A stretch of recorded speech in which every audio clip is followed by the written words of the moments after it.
All right, today we're diving into a seriously fascinating source that's going to totally flip how you look at the organs sitting inside your head. We're not just talking about some squishy biological mass here. We are looking at the absolute master controller of your entire existence. Let's get right into the true story of the brain in this explainer. To kick things off, I want you to think about this super provocative quote. Imagine your own brain actually speaking directly to you, saying, "You think you are you, but I am actually you." Wild, right? It's kind of a startling perspective.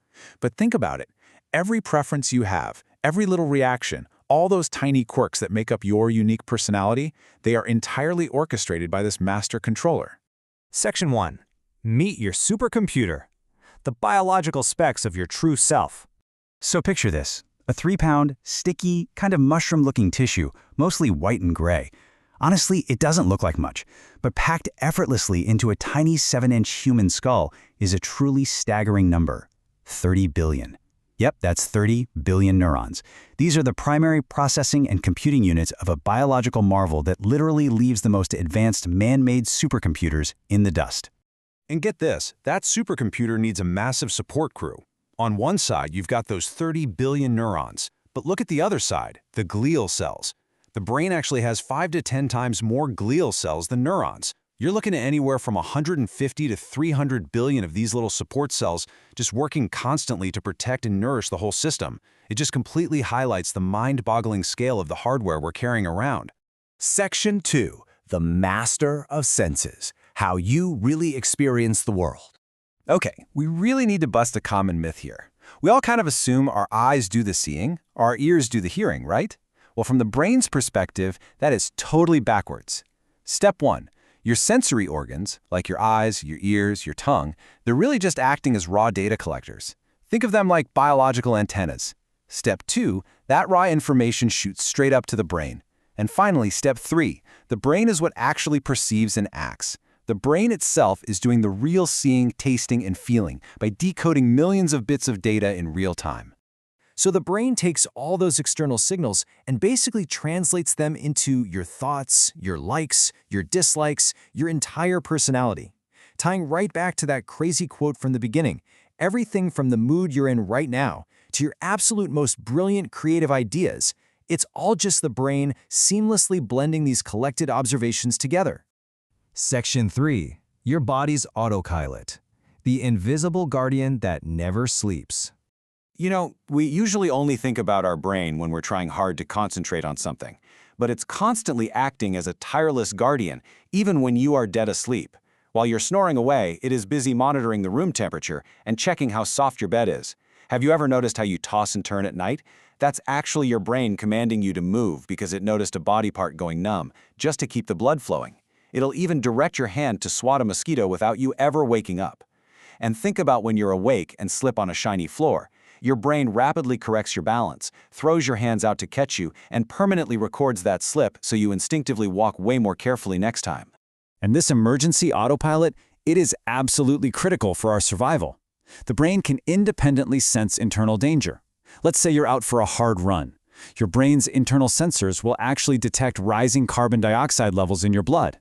It instantly realizes, hey, we're depleting oxygen here. And it intervenes. It overrides your normal, relaxed breathing and forces your lungs to expand faster and your chest muscles to work harder. It literally saves you from suffocating without you having to consciously think about taking a single breath. Section 4. An energy-hungry machine. The hidden cost of running the supercomputer. Now, as you might guess, all of this nonstop, miraculous processing power does not come cheap. Physically speaking, the brain is tiny compared to the rest of you. It makes up a mere 2% of your total body weight, literally just 2%. But you really have to contrast that tiny physical size with its absolute massive appetite. That little 2% organ is a complete energy hog. It demands 20% of all the oxygen your lungs take in, and a full fifth of your heart's clean blood supply, just to keep the lights on. The absolutely crucial takeaway here is the extreme fragility of this whole setup. The brain needs a continuous, massive amount of oxygen and an uninterrupted supply of glucose, which is its absolute favorite food. Without this heavy, constant diet, the entire system collapses almost instantly. Even just a brief disruption in the specific supply line can cause permanent, irreversible damage, leading to a stroke or even death. So it's this incredibly powerful machine, but it's also surprisingly vulnerable. Section 5. The Uncharted Continent. The mysteries we are just beginning to uncover. The source material we're looking at today compares the brain to a vast, unexplored continent. Despite all of our crazy medical advancements, we've really only just touched the waves washing up on its shoreline. Like, take this bizarre paradox, for instance. The brain processes every single physical pain in your entire body, yet it feels absolutely no pain itself. It's the thing telling you that your toe hurts or your skin is burning, but the brain tissue itself? Zero pain receptors. You could physically cut it, and it wouldn't feel a thing. And this wild quirk sets up one of the most fascinating medical phenomena ever discovered. That phenomenon is awake brain surgery.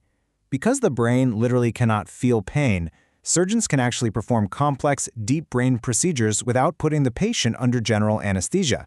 The patient just remains completely awake, fully conversational, while doctors gently probe the brain with specific instruments to meticulously map out their responses in real time. It's mind-blowing.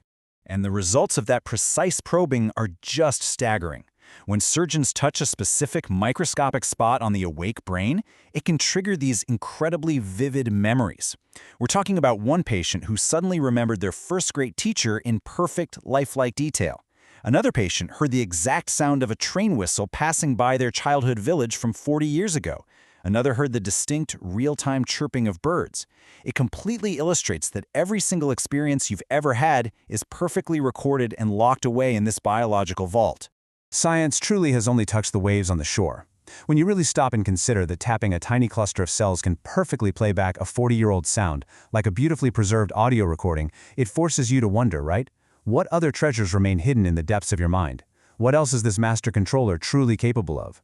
I really hope this explainer leaves you in complete awe of the miraculous 3-pound biological supercomputer operating inside your own head right now. Thanks so much for hanging out with me as we unpack this incredible source. Keep wondering, keep learning, and I'll see you next time.